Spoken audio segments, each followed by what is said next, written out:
Hello friends, स्वागत है आपका अपने चैनल यूपी स्टडी पॉइंट में एक बार फिर से। तो दोस्तों, आज से आपका एक सब्जेक्ट है जो कि है जनरल इंजीनियरिंग की क्लासेस स्टार्ट की जा रही है। ये है पार्ट 1 वीडियो। तो आज से मैं आपकी ये क्लासेस स्टार्ट कर रहा हूँ और आपको रेगुलर बेसिस पे मैं आपको ये क्लासेस प्रोवाइड करूँगा जो कि आपके एग्ज़ाम पैटर्न पे ही आधारित होंगे। जैसे कि आप जानते हैं कि जो कि आपका एग्ज़ाम होने वाला है अभी फिलहाल एमसीक्यू टाइप क्वेश्चन, मतलब कि बहुविकल्पी प्रश्न पूछे जाएंगे आपसे। तो उसी को ध्यान में रखते हुए मैं आपके पूरे चैप्टर से जो भी इंपॉर्टेंट क्वेश्चन होंगे वही यहाँ पर पिक करूँगा। और यहाँ पर अगर आप इसे याद कर लेते हैं, मैं आपको गारंटी देता हूँ कि जो भी पॉलिटेक्निक सेकेंड सेमेस्टर के जनरल इंजीनियरिंग सब्जेक्ट को देने वाले हैं वो हमेशा यहाँ पर अच्छे से अच्छा यहाँ पर मार्क गेन कर पाएंगे। जैसे कि आप जानते हैं कि 3 सब्जेक्ट को कंबाइन करके एक सब्जेक्ट एक पेपर बनाया जाएगा। तो यहाँ पर ज़्यादा यहाँ पर बड़ा कुछ भी नहीं होने वाला है, एकदम नॉर्मल ही आएगा। जो भी यहाँ पर थ्योरी में से भी मैं आपको यहाँ पर कुछ क्वेश्चन शॉर्ट करके मैं आपको बता दूंगा जो कि बहुविकल्पी टाइप होंगे। बस आप यहाँ पर याद करते रहिए, रेगुलर बेसिस पे वीडियोस देखते रहिए। हमेशा के लिए आप अच्छे से अच्छा अंक गेन कर पाएंगे। बस आप हमारी सारी वीडियोस को देखिए तो मैं आपको ये प्रोवाइड कर पाऊँगा तभी जब आप इस वीडियो को शेयर करेंगे अपने दोस्तों के साथ जो भी आपके साथ पढ़ रहे हैं और जो भी आपके यहाँ पर सिलेबस जो कि जनरल इंजीनियरिंग को पढ़ना चाहते हैं तो ज़रूर से शेयर करिएगा। साथ ही साथ अगर आपको पीडीएफ चाहिए किसी भी बुक को तो जाके आप हमारे टेलीग्राम चैनल को ज्वाइन कर सकते हैं, जो कि आपको नीचे डिस्क्रिप्शन में उसका लिंक तो मिलेगा ही मिलेगा।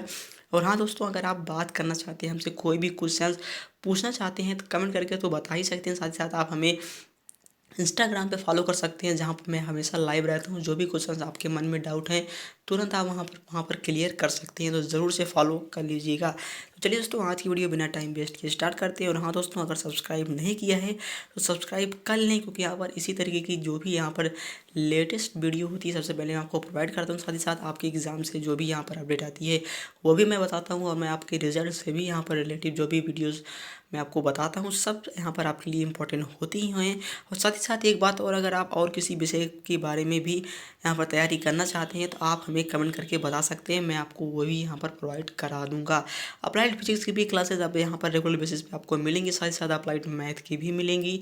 ये है जनरल इंजीनियरिंग। अगर आप अप्लाइड मैकेनिक्स भी पढ़ना चाहते हैं तो आप यहाँ पर कमेंट करके बता सकते हैं। तो चलिए दोस्तों, वीडियो को स्टार्ट करते हैं। तो यहाँ पर जनरल इंजीनियरिंग का जो कि पहला यहाँ पर चैप्टर है, आप देख सकते हैं कि दिस्त धारा परिपथ का विवरण या अवलोकन।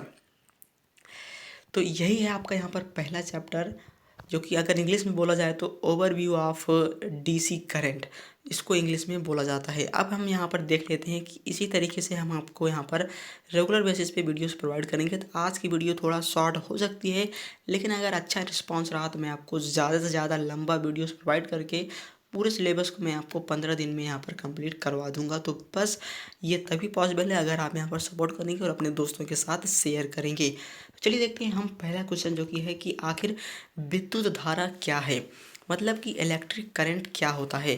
तो अगर आप ये याद कर लेते हैं, ये मैं इसलिए नहीं बता रहा हूँ, कोई यहाँ पर लिखित परीक्षा तो होने वाली है नहीं, आपका होगा एमसीक्यू टाइप, वो भी ऑनलाइन होने वाला है। तो बस आपको एक क्लिक में ही उसका आंसर दे देना है। तो मैं आपको ये इसलिए बता रहा हूँ, सिंपली आपको करना क्या है, अगर आपको विद्युत धारा का परिभाषा याद होगा तो जो भी ऑप्शंस आपको मिलेंगे उसमें से आप राइट आंसर हमेशा यहाँ पर सिलेक्ट कर पाएंगे। जैसे कि मैं आपको बता दूं कि विद्युत धारा क्या होता है, किसी चालक में इलेक्ट्रॉन के प्रवाह की दर को विद्युत धारा कहते हैं, मतलब कि इलेक्ट्रिक करंट कहते हैं किसी चालक में इलेक्ट्रॉन के प्रवाह की दर को।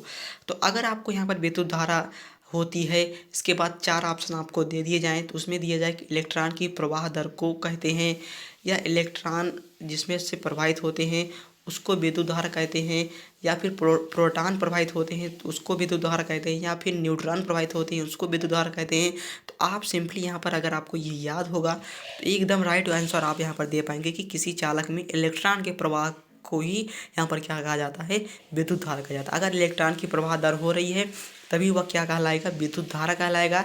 नहीं तो नहीं होगा, ना ही प्रोटॉन पे होगा ना ही वो न्यूट्रॉन पे होगा, ओनली होगा किस पे, इलेक्ट्रॉन की प्रवाह दर को ही विद्युत धारा कहा जाता है। तो ये ऑप्शन में पूछा जा सकता है।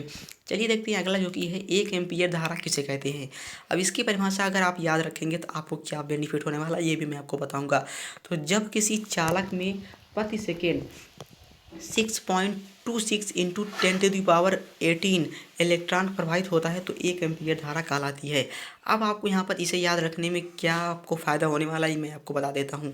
तो 1 एम्पीयर धारा क्या होता है, जब किसी चालक में प्रति सेकेंड 6.26 × 10⁻⁸ 18 इलेक्ट्रॉन प्रवाहित होता है तो वह 1 एम्पीयर धारा कहलाता है। तो अगर यहाँ पर दे दिया जाए कि 1 एम्पीयर धारा में इलेक्ट्रॉन प्रवाहित होते हैं, तो सिंपली आपको अगर ये वैल्यू याद होगी 6.26 इंटू 10⁻18, तब आप एकदम राइट आंसर चारों में से सिलेक्ट कर पाएंगे। नहीं तो आप यहाँ पर 4 ऑप्शन दे दिए जाए कि 1 एम्पीयर धारा में इलेक्ट्रॉन प्रवाहित होते हैं 6.26 इंटू 10⁻16, या फिर 6.26 इंटू 10⁻−18, या फिर 6.26 इंटू 10⁻18, या फिर एक ऑप्शन और हो सकता है कि 6.26 इंटू 10⁻17।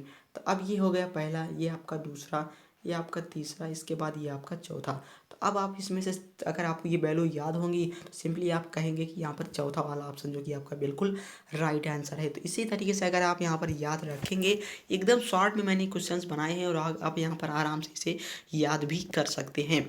तो बस यहाँ पर 1 एम्पीयर धारा क्या कहलाती है, जब किसी चालक में प्रति सेकेंड, मतलब कि 1 सेकेंड में 6.26×10⁻18 इलेक्ट्रॉन फायदा होता है, तो वो क्या कहलाता है, 1 एम्पीयर धारा होता है। तो इस तरीके से अगर ये आप याद रखेंगे तो ये एमसीक्यू टाइप क्वेश्चन एकदम आराम से आप यहाँ पर दे सकेंगे। चलिए देखते हैं अगला क्वेश्चन जो कि है कि वैद्युत प्रतिरोध किसे कहते हैं। आखिर वैद्युत प्रतिरोध होता क्या है। तो जब किसी चालक के सिरों के बीच विभवांतर स्थापित किया जाता है, तो मान लीजिए ये दो चालक हैं, तो इनके सिरों के बीच अगर विभवांतर स्थापित किया जाए तो चालक में वैद्युत धारा बहने लगती है। अगर यहाँ पर इनके ये जो सिर हैं, इनके ऊपर अगर यहाँ पर विभवांतर लगा दिया जाए तो इसमें धारा प्रवाहित होने लगती है। तो विभवांतर तथा धारा के अनुपात को वैद्युत प्रतिरोध कहते हैं। मतलब कि विभवांतर और अपान में आई मतलब धारा, इसको क्या कहा जाता है, प्रतिरोध। तो आप सिंपली यहाँ पर ये याद रखिए कि V/I इक्वल टू आर। तो आर को क्या कहते हैं, प्रतिरोध, V को कहते हैं विभवांतर, I को कहा जाता है धारा, I को कहा जाता है धारा, V को कहा जाता है विभवांतर। तो अब आपको बता दें अब इसमें आपको क्या बेनिफिट होने वाला है। तो अगर आपको यहाँ पर फार्मूला दे दिया जाए कि विभवांतर होता है, विभवांतर का यहाँ पर क्या होता है, फार्मूला होता है, आर का फार्मूला होता है, यहाँ पर इस तरीके से दे दी जाए। पहला ऑप्शन आपको V/I दे दिया जाए, दूसरा ऑप्शन आपको V/I दे दिया जाए, तीसरा ऑप्शन आपको यहाँ पर V/I दे दिया जाए।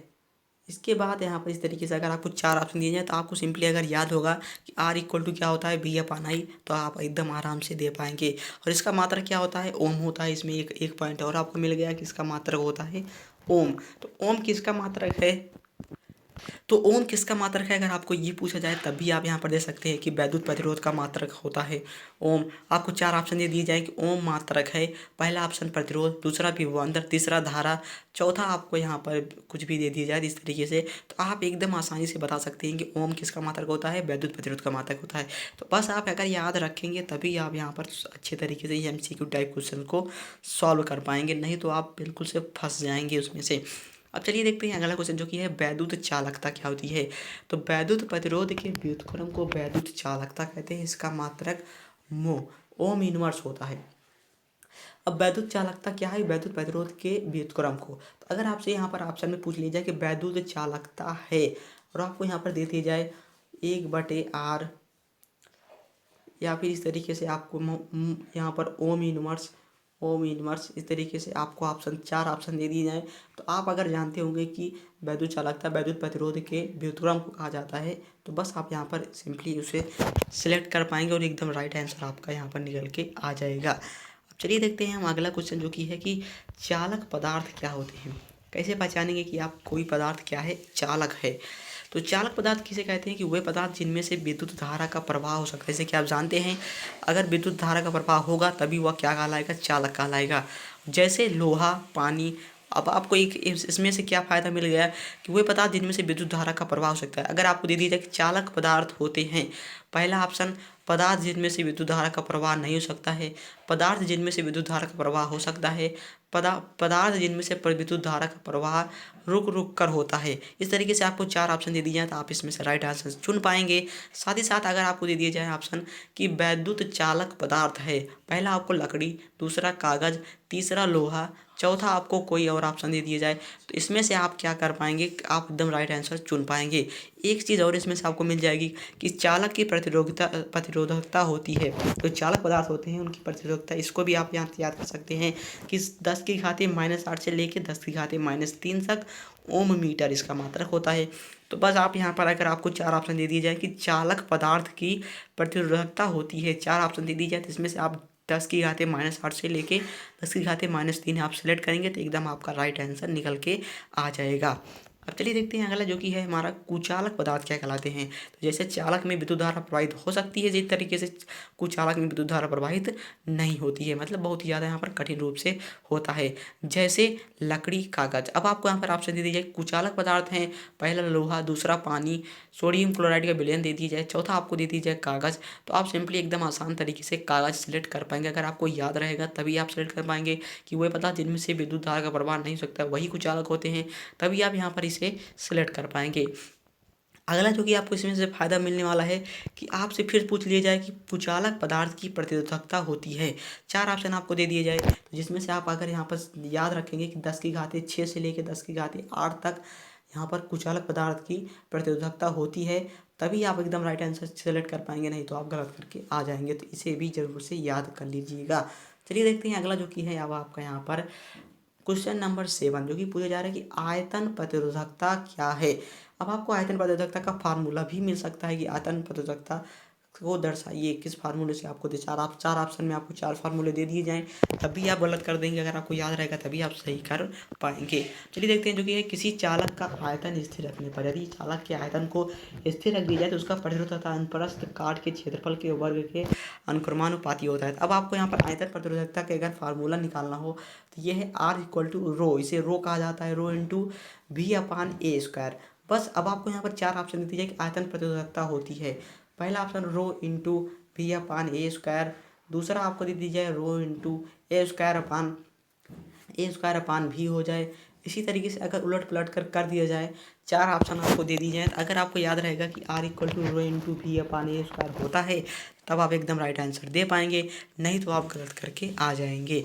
चलिए देखते हैं अगला जो कि है प्रश्न 8 जो कि यहाँ पर ओम का नियम। ओम का नियम ये बहुत ज़्यादा यहाँ पर इंपॉर्टेंट है, बहुत ज़्यादा यहाँ पर पूछा जाता है। तो किसी चालक के सिरों पर लगाए गए विभवांतर तथा उसमें प्रवाहित होने वाली वैद्युत धारा का संबंध एक नियम के द्वारा व्यक्त किया जाता है, जिसे हम क्या कहते हैं, ओम का नियम कहते हैं। सिंपली इसका फार्मूला क्या होता है, V/I=R, जो कि नॉर्मल प्रतिरोध का ही यहाँ पर फार्मूला होता है कि विभवांतर और धारा के अनुपात को प्रतिरोध कहा जाता है, वही क्या है, ओम का नियम है। बस अगर आपको याद रहेगा तो आप इसमें आसानी से इसे कर पाएंगे। अब चलिए देखते हैं जो कि अगला हमारा है यहाँ पर 3 फार्मूले जो कि आपको बहुत ज़्यादा यहाँ पर इंपॉर्टेंट है, बहुत ज़्यादा यहाँ पर पूछे जाते हैं। I=V/R, धारा इक्वल टू क्या होता है, विभवांतर अपान प्रतिरोध, जो कि इससे अभी हम न्यूमेरिकल भी सॉल्व करने वाले हैं। अगला जो कि आपका यहाँ पर फार्मूला है V=IR, विभवांतर इक्वल टू धारा इंटू प्रतिरोध। अगला जो कि आपका है R=V/I, प्रतिरोध इक्वल टू विभवांतर अपान धारा। तो ये 3 फार्मूले थे जो कि आपको मल्टीपल चॉइस क्वेश्चन में ज़रूर से ज़रूर मिल सकते हैं। आपको ऑप्शन दे दिया जाए कि धारा का फार्मूला बताइए, 4 ऑप्शन आपको दे दिए जाए तो आप वो गलत करके आ जाएंगे। तो इसी तरीके से अगर आप इसे याद रखेंगे तो आप एकदम आसानी से और अच्छे तरीके से कर पाएंगे। तो ये थे जो 7-8 क्वेश्चन हमने लिए थे जो कि बहुत ज़्यादा इंपॉर्टेंट क्वेश्चन हैं। आपको इसकी PDF हमारे टेलीग्राम चैनल पर मिल जाएगी, जाके ज्वाइन कर लीजिएगा और इसे आप आसानी से याद कर लीजिएगा।